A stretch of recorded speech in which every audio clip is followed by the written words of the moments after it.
Greetings, comrades! This is Sergei Kilemov, and welcome to part 3 and the finale of my Battlefield 1 special in HCVR.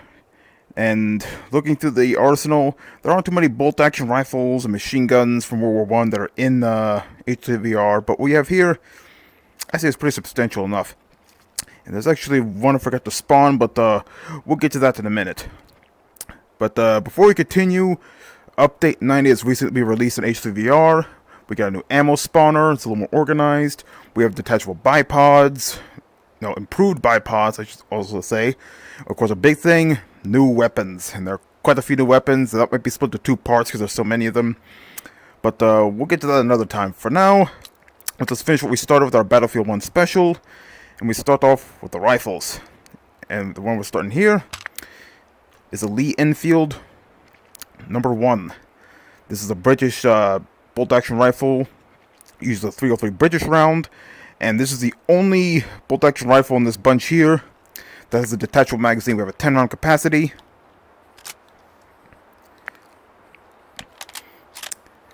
and have a safety on the side here.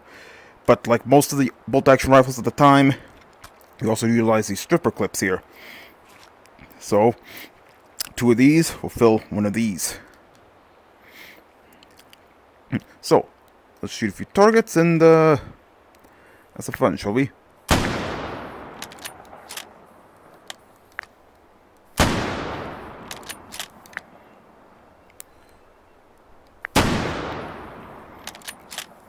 The lee-enfield has also been used during World War II. As a capacity, there's also a jungle carbine variant, which has a shorter barrel.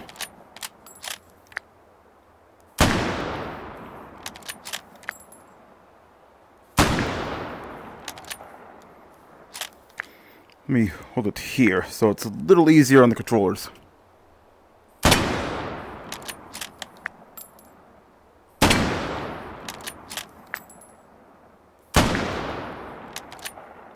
That's all the rounds, and you can put a new magazine in, or you use the stripper clips as I mentioned before. Now, a little pro tip of using these particular controllers: you want to hold the gun with the left hand, and the right hand you use to load in the clips, because otherwise the controls will collide with each other and make it a little awkward.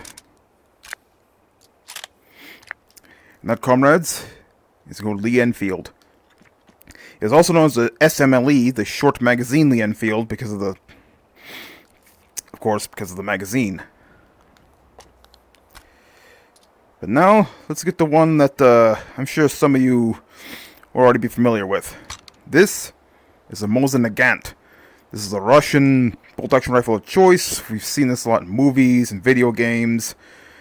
And it's been around since 1891, and it's actually still used today. In fact, if you go to your local Cabela's or gun store, you might find a few of these lying in your gun rack.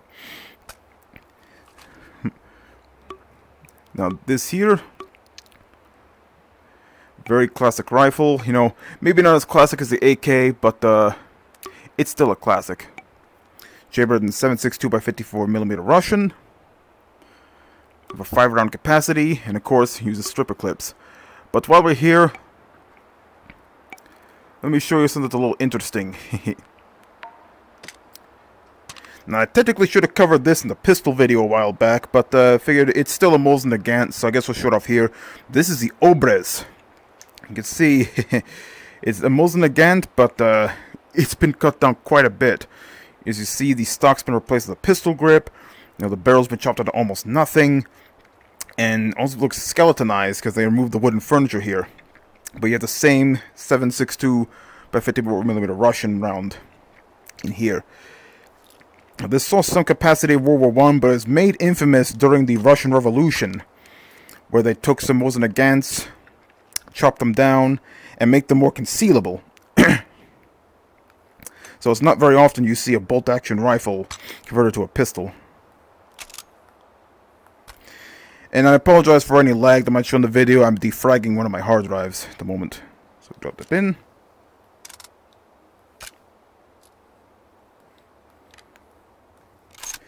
Now you could tell it's seen some action. See all the wear and tear On the stock here, a little bit of wear on the metal. But like I said, it's been around since 1891. And if you've seen FPS Russia a while back, you know, they made a custom Mosin Nagant with a folding stock, shorter barrel, and a detachable scope. It's very nice.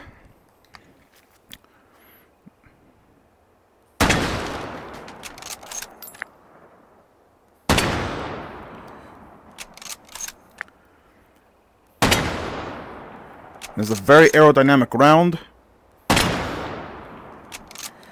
This was the round of choice before the AK-47 came around and changed the game of rifles forever.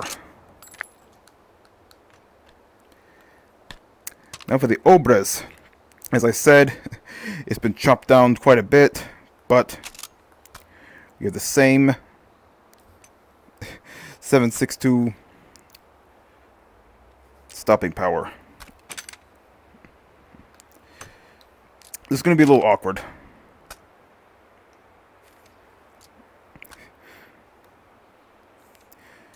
I guess you have to hold it like a rifle, even though it's a pistol.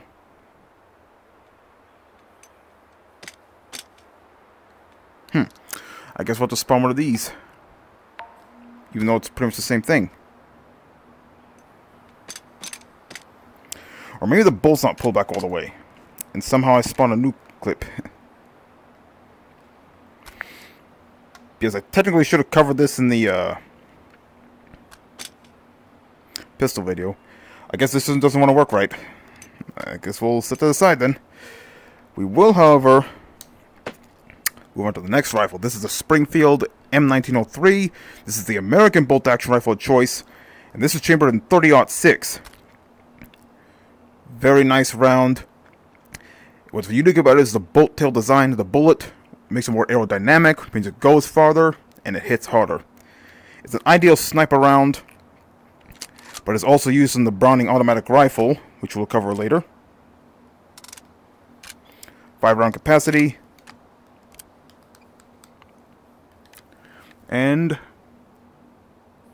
good old bolt action stopping power.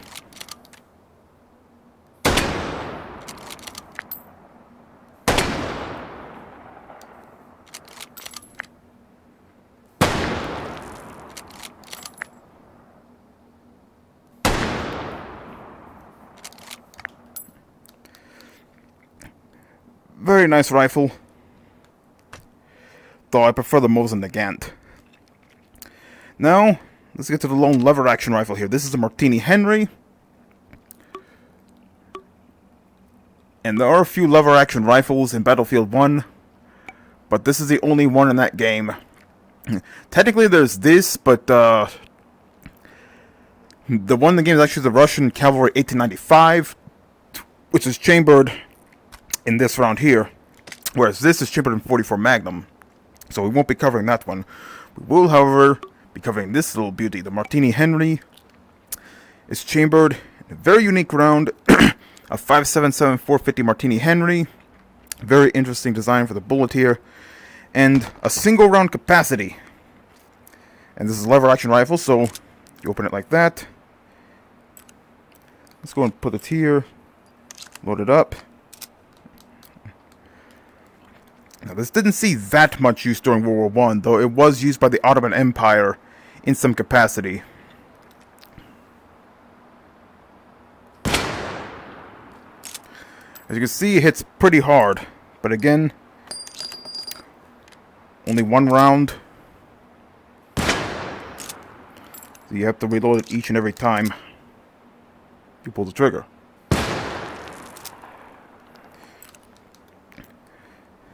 Very interesting rifle, but let's get to the one I think you've all been waiting for.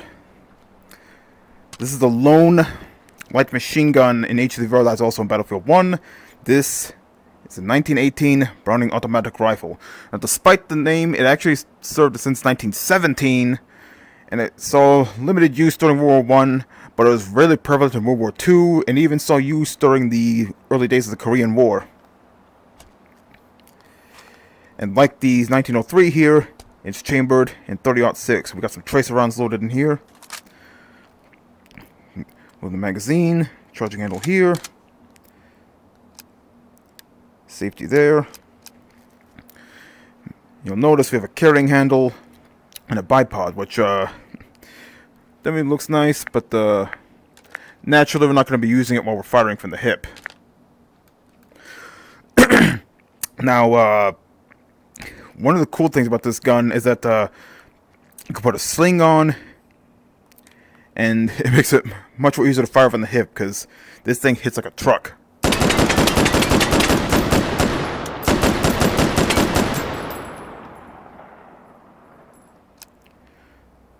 So take that out, put another magazine in.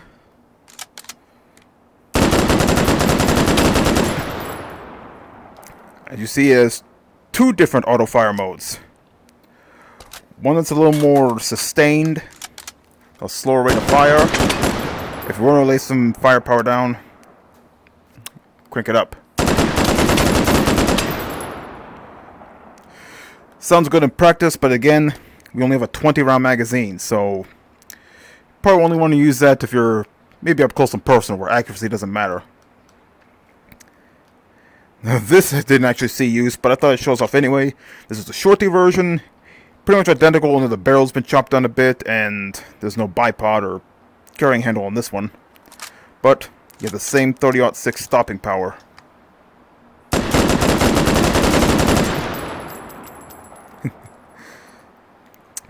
And that, comrades, concludes the Battlefield 1 special in HDVR. Hope you enjoyed this series of videos. You know, honestly, I think they could have gone a little better, could have been a little more informative, the weapons, but, you know, you don't want to hear about the weapons, you want to see me shooting the weapons. Now, for the next few videos,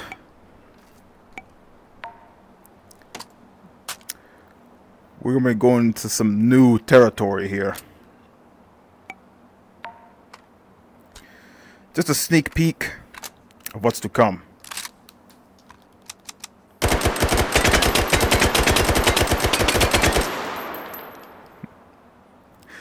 Hope you enjoyed this video, and hope you look forward to the next one. Or the next couple of videos, because for the next videos, we're going to be covering all the new weapons in Update 90. So until then, das vidania.